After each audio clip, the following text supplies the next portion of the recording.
Il y a des jours où je me dis que je préférerais être sans cœur, ne plus ressentir ma joie, mes peines, ma douleur, tout serait plus simple, tu ne crois pas? On ne serait jamais déçu, jamais triste, rien de tout ça, mais serions-nous plus heureux ou simplement fous? Je me demande, parce que tu sais ce qui est fou, c'est qu'imaginer une vie sans ressentir me semble parfois reposant.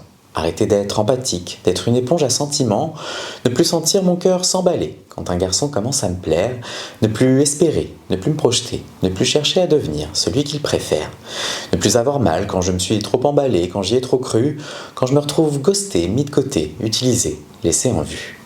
J'avoue que parfois j'envie ceux qui ne ressentent rien, ceux qui ont bâti une armure si solide que rien ne les atteint.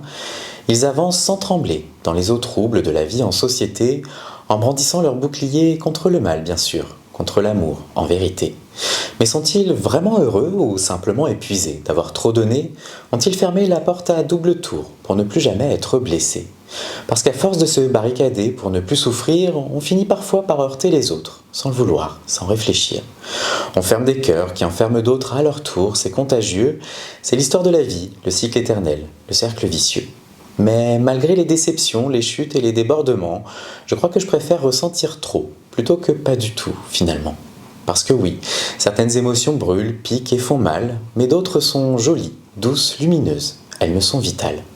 Et c'est grâce à elles, à cette hypersensibilité, cet instinct parfois encombrant, que je ris fort, que j'aime vrai, et qu'à chaque instant je me sens intensément vivant.